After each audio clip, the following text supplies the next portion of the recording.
I went into teaching because I wanted to make an impact. I wanted to make a difference in the kids, and that's why I went into administration.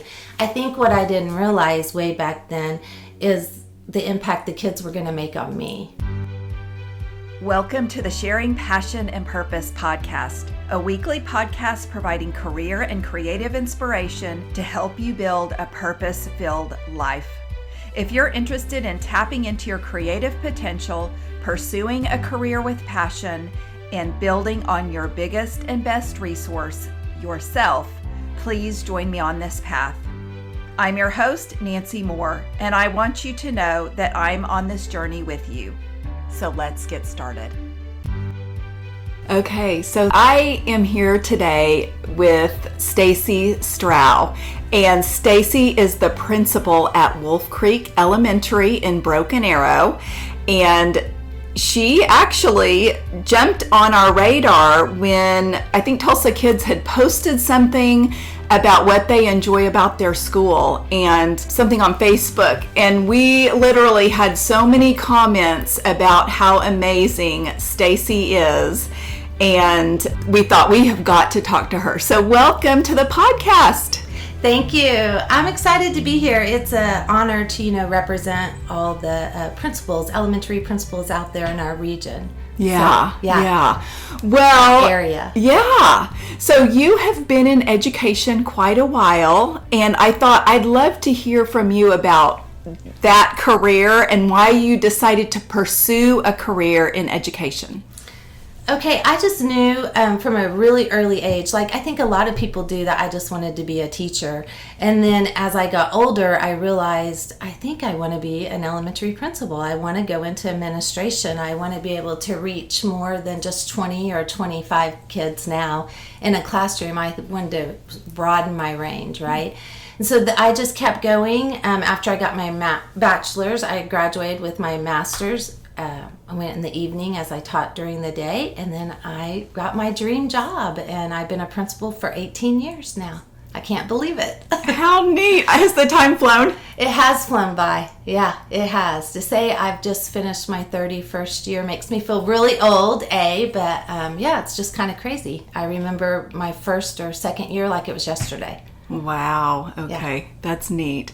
Okay, to get to know you a little bit better, do you have a fun fact that you can share about yourself? A fun fact? Well, my second year of teaching at Burroughs Elementary, I decided to get a pet turtle, and I named her Squirt, and Squirt is still with me 31 years later. She's been at every school I've been at, and she stays in a tank from August to May, and then she comes home, and through the years we've had different places for her. Right now she has a koi pond in our backyard that she loves, and so I think Squirt is amazing. She's maybe been in like 31 yearbooks, so how about that? So was Squirt tiny, and that's why she was named Squirt, and now how big is she? She was the size of a quarter probably when I got her, okay. And now 31 years later, I would put her as the size of maybe a small watermelon.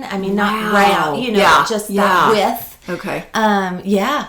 So now does she live in your office? She lives in the main hall in school, but through the years she has lived in my classroom. She's lived in a main office, and now she's in the main hallway, and the kids love her. And so I always wonder, how far back the kids would remember the turtle, and she's still around. Ironically, I've had 4 turtles through the years, and she was my first, and she is the only one we still have with us. And it was funny, this last year, 4th grade started a rumor that I had got a different turtle.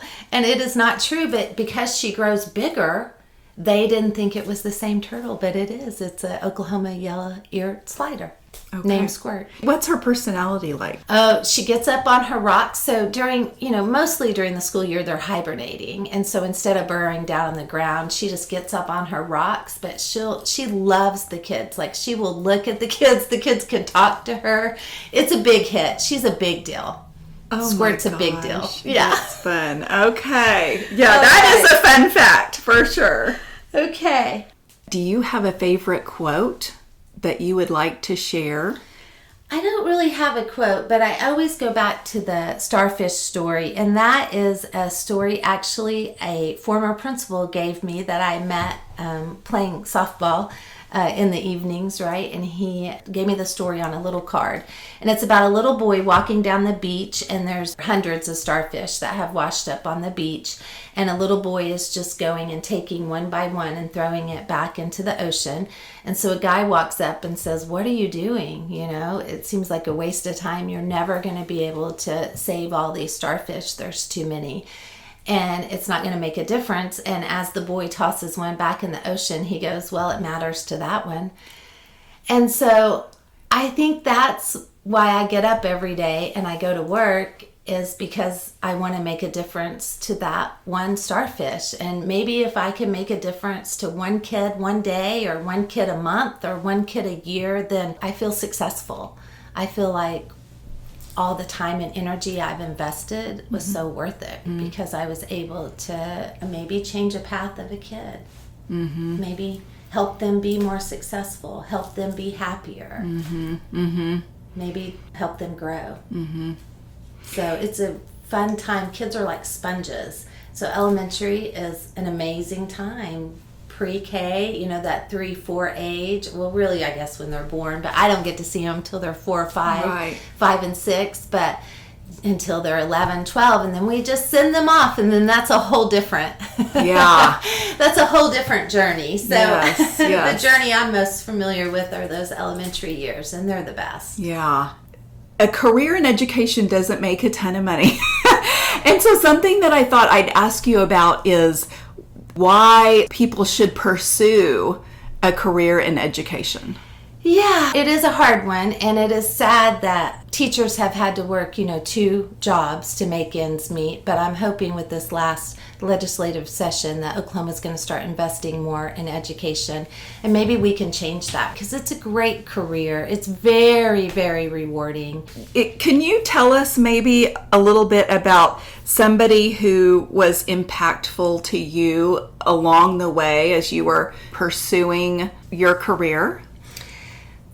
Well, talking about impacting my life, I'd have to give a shout out to my mom, because she was probably the woman who's made the most impact in my life. But then I don't really remember a specific teacher from growing up, but I remember that every school I've ever been at, like starting with my career all the way to 31 years, there's at least been one person, if not a group of people, that have made an impact on me, not to mention the kids through the years as well. Okay, yeah. I'm sure there's so many people along the way who you've been able to mentor also, and connect with. One of the things that really stood out in these comments from people on Facebook was that you know everybody's name at the school, and that you greet people by name walking into school. Yeah, so that's a really important thing to me. So every year at the beginning of the year, I literally practice. I go with my counselor, and we go room to room and we practice, because if you're going to get good at anything, right, what do you have to do? You have to practice. So for the first 3 weeks, the kids know too when we come in at the beginning of the year what we're doing, and it's really cute because they'll cover up their name tags or try to trick us, but we just name the kids and we just get to know them that way. And so once you memorize everyone in kindergarten, you should just need a little refresher 1st through 5th if they stay with us, right? And then we just work on the new ones. But I do it because I want the kids to feel value. I want them to know that we know them. And I'm so proud to say at my school, it's not just me, but I probably have 5-6 other staff members that know every kid's name in our building. And so I just think it's important for schools to do that so kids feel value, and it's a way for me also to ensure that I can keep them safe, because if I know their name and I know who they belong to, right, because that's probably one of the most important pieces of my job is safety. Yeah. So it's a huge responsibility. It's changed through the years. I used to lay awake at night and wonder, what are we going to do if a tornado siren, right? What do we need to practice that, right? So we know. And now we have to worry about other things, unfortunately, and practice those things. But that's why I learn everyone's name. I just think it's really important, and the kids love it. Yeah. That's so neat. So I shared with you that I teach at Tulsa Community College, and I'll have probably, I'm thinking maybe 80 students, at least 80 to 90 a semester. And I learn their names, but it's not hundreds. I think you have hundreds. We have about 550 to 570 kids a year. But, we have kids all the way through. So we have them for 6 years. So I get to know them. I mean, I get to know their mom, their dads, their grandma, their grandpas. And I love when the siblings come up, right? That's part of it. So I have a little girl right now that's going into 2nd grade, and I remember the day she was born. So her grandpa was so excited because she was born on Veterans Day, and he was a veteran. And so now we have her, and we had the older sister. So it's connections like that. That's the reason why people should go into education, because they can really make a difference. Yeah, that's so neat. So now the culture, I feel like as a leader, because you're the top person, you're principal at the school, and so you also, being in leadership, you're creating a culture at the school. Yeah, I have a lot of help, though. I have a great team. There's a lot of great educators out there, right? And a lot of great schools. And so we were just very blessed. When I went to Wolf Creek, it had a really good culture. And the people who started that school, we've just kept it going. And we just model for the kids. And we just work in an atmosphere where we want to work. You want to work in a happy place. You want to love your job. You want people to care about you and to value you. And so I feel like I'm just very fortunate to work in a place where people value me and I value them. And it's modeled for the kids. And hopefully our kids treat each other like they see the adults in the building treating each other. Mm-hmm. Oh, no, I do think it trickles down for sure. Yeah. So when I was looking at Wolf Creek in Broken Arrow, I noticed a mission statement on your webpage, and it's Wolf Creek Tigers will develop a safe community to promote learning, love, and relationships through teamwork and respect. And I loved that mission statement. And I thought I would see where that mission statement came from, and then, where did it originate, and then how you work with it at your school. We're pretty lucky. I think a lot of area districts have gone to this, but Broken Arrow takes 1 day a month and lets our staff collaborate together and then have professional training. And so we were able to just get everyone, not just my teachers, but the custodians, our office team, our support staff. We get everyone together, and we went through an exercise where we narrowed down what was important to us. Like, what do we want our kids to be when they finish in 5th grade? What kind of environment do we want to create? And a lot of times you think about your own children, when you send your own children to school, what do you want them to walk into? And so we came up with that statement, and I think we did a pretty good job. I mean, I think it represents a lot of things that are important to moms out there, to dads out there, to teachers out there, is that we have a safe environment where kids can learn. Oh yeah, for sure. Okay, you mentioned over 30 years of experience. And so if you could maybe give or impart some information, something that you know now that you wished you would have known then, maybe just starting your college career. Yeah, I went into teaching because I wanted to make an impact. I wanted to make a difference in the kids, and that's why I went into administration. I think what I didn't realize way back then is the impact the kids were going to make on me. And I wish I would have, you have to realize I started teaching before computers, before social media. And so there's not really a way to reach out to that very first class I had, in 1st grade at Remington Elementary in 1992, right? Mm-hmm. And so I wish I would have come up with a way to maybe stay in touch with the kids, because I wonder about them, just like we were mentioning some of your own children's friends or kids that I had previously, and I love to run into them. It just really makes it full circle when you get to see them as adults and they're happy and they're living their passion or purpose and their productive lives. So it's just fun to hear about. So I wish I would have realized that I wanted to stay in touch. And I just wish I would have realized that a lot of times I just have to be open enough for kids or other staff members to impact me. I think it's about giving and receiving. And so I think it's about just growing up in this community and just wanting to be happy and live your best life. Want my kids to be happy. Yeah. Yes. Probably your kids and your kids at school. Yes.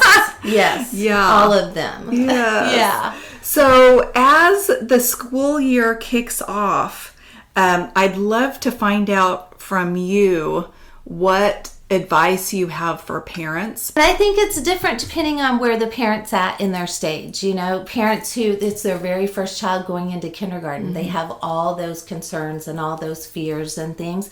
Or you have parents who this is their fourth child going into kindergarten, and they still have those concerns, but they probably already know what to do. They're already, especially if they go to the same school. So I think it's important, no matter where you're at in your stage, to go to the school, figure out how to communicate with the school and the teacher. You want to know how they're going to communicate with you and how can you communicate with them, because I see the most success, especially in the elementary years, when the parents and the school can be on the same team. And I think that's what makes Wolf Creek a great place. It's one of those places where the parents and the teachers do communicate, and they've built those relationships, and so then trust is formed. And so I think that's great advice for any parent. You want to be able to trust where you're sending your kids off, right? Because I know when they're 5, you're dependent on the people you're sending them to, people like me, for 8 hours, and communication is key. So, and that's how it got me here, is my parents are super sweet in communicating great messages out there. So, communicating with us, we communicate with them. Yeah, that's awesome. Okay, so doing something for so long, you would think that it maybe gets old or you get tired of it, but you are so excited. When we were talking before we even started the podcast, you were excited even about starting a new school year. So what is it about your role and what you enjoy so much about it? Yeah, I do love being a principal. And I think that's why people should go into education, because it is something new every day, every year, right? It's not the same thing. You never know what's going to happen. And I remember earlier this year, I had kindergartners skipping down the hall to go to class. Who wouldn't want to see a 5-year-old skipping down the hall every day? Just makes your day. So it is exciting. It's exciting to start a new year. It's exciting to get new kids and to see the kids that I haven't seen for, a month or so, 6 weeks. That's always fun. What makes your career worth it? Oh, I do it for the kids. I think that's why we all do it. I think that's why we all go into it. It's all about the kids. And so if someone enjoys building relationships and likes kids and likes to laugh, but wants to work really hard, they should go into education. So now you've been to different schools and seen different perspectives, and I know that you love Broken Arrow. Before we started recording, you said how much you loved Broken Arrow. And so what makes that school district so special? Yeah, I love every place I've been, but what makes BA so special has got to be the leadership, right? From the school board to the superintendent to his team, his assistant superintendent, it's all about the kids. And so that's why I love where I am, because our school's all about the kids. And so that's what makes it fun, because your purpose is helping these kids be successful. And it's just awesome when you're trusted.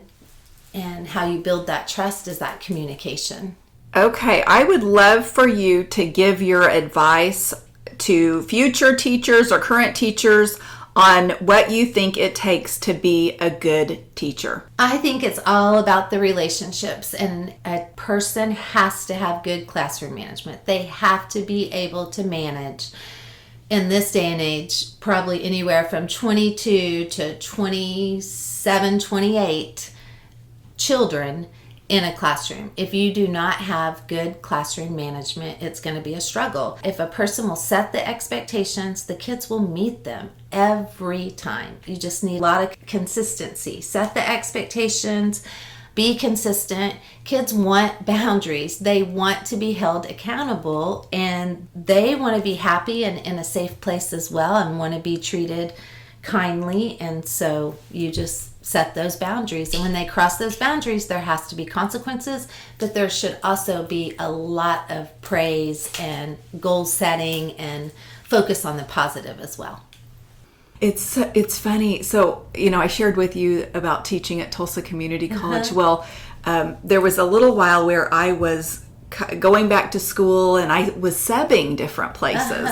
And so one place that I subbed was an elementary school, and I remember the kids just being so sweet. And I sat down to tell a story, and the kids were wanting to get on my lap, and all like a rock star. It's amazing. I mean, who wouldn't want to go to school every day and be greeted and hugged on, and they're just so happy to be there, right? They just want to learn. I mean, yes, everybody has their niche, though. But it was amazing to me how just sweet and loving, and even walking them somewhere, people wanted to hold my hand, at the elementary school. So it was fun subbing because I got to see these different stages and ages and all of that. But you truly led the elementary stage. I do cafeteria duty with them every day. I think they are great. And as a parent, I mean, I've loved the stages I have 3 boys my own children have gone through, right? And I love the stage that they're at now. I can have adult conversations with them and see them grow and learn. But I love the 5 through 11, 12-year-old stage. It just brightens my day. I look forward to going to work every day. Now, are there events that have happened that I get a little anxious about or, fret about? Sure. But I mean, 97% of the time, 98% of the time, I am excited to go to work. And excited to see the people I work with, excited to see the kids that are there, and just to see what kind of fun we're going to have that day, right? You never know what the day holds. I mean, there's been some great events, from loose dogs on the playground to skateboarding down the hall. How fun! Right? Yeah. So it's a great time. Yeah. Having 3 boys probably prepares you for a lot. You personally having 3 boys. Yeah, I think being an elementary school teacher prepares you for a lot. Being in charge of 25 kindergartners or 25 9-year-olds. So, but yeah, my 3 boys have been great. Being a boy mom is different. I think they're very, very busy. And so I'm busy, though. I'm hyper. And so that's why I love doing what I'm doing, because I don't have to sit behind a desk 24/7. I get to get up and interact and have fun and be me. That's the other thing. I want kids to learn that it's okay to make a mistake. It's okay to laugh at yourself. It's okay to not know something or not do something well. If you want to do it well, just practice at it. But I just love those years that we're forming. They're like sponges. They just take it all in, and they have great ideas. Just got to listen to them. The kids really know. They probably know better than the rest of us. Yeah, it's interesting because you probably have learned a lot from the kids along the way. I have, yeah. I think they've taught me how to be a better person, actually, how to be a better mom for sure, because I had kids before I even had my own children. And so I started teaching when I was 22, but I didn't become a mom till I was 30. So it's... Same. I had my daughters at 30. Yeah. So one of the things that I thought I'd wrap up with is to be able to say that you love going to work every day is so inspiring. And that's exactly why I'm doing the podcast, talking to people who love what they're doing and feel like, they're living their purpose. I 100% feel like I was called to be in education. And I am just so fortunate and blessed that I was able to do that. And I feel like I've had my dream job for 18 years. And I'm thankful. I'm looking forward to August 1st when I go back to work. And looking forward to the year and excited about what the year is going to hold. And I think it's going to be a great year. And I just feel very blessed to be able to do the job that I get to do. every day and to call Wolf Creek my home. It's a great little neighborhood school. We have a great staff. We have great kids. We have great parents. And yeah, it's just fun. And every year, sometimes I get to run into a few of my former kids that have gone on. Because once they leave, they're forever in my mind a fifth grader. And so I never recognize them. So I can pass by kids and I will not know who they are because I'm not on Facebook, so I don't see them grow. And so I just... but their names. So if they'll stop me and tell me every so often, I get to run into some former kids, and that makes the year even better. Oh, that's so neat. Yeah, that's so fun when they come back to visit or when they reach out. I know I have 3 from when I was teaching 3rd grade that are all now teachers in the area. And so now they're giving back and they're helping kids. And so I hope they inspire someone to be a teacher. How about passing it on? Oh, that's so neat. Well, I have enjoyed so much talking to you today. I feel like we're going to end crying. No, I do cry at the end of every year, and that's probably ridiculous. But you get so attached to the kids, and then I always think, oh, this particular group, I mean, the group of people, the group of kids will never be the same. It changes. And that's the other thing about education that I love is every year's a new year. Mm-hmm. It's a new year. It's a new year of promise, of hope. And that's what excites me. That's neat. So, well, thank you so much for talking to me. Me. This has been a lot of fun, and I can tell how passionate you are, and Broken Arrow is so lucky to have you. So thanks again. Well, I feel the other way around. I'm blessed to be at BA. Our community has a lot of great choices for parents, and I'm just happy to be here to represent, some of the educators around the area, because there's a whole lot of people out there like me. Okay, everybody, that's a wrap on this week's episode. I want to thank you for listening to the Sharing Passion and Purpose podcast. It means the world to me, and I'd love to connect with you. Please follow me on Instagram, Facebook, and LinkedIn at Sharing Passion and Purpose, and Twitter at Passion Sharing. Also, if you like this podcast, it would mean a lot to me for you to subscribe, rate, and review it. And as always, all my show notes will be available on my website, sharingpassionandpurpose.com.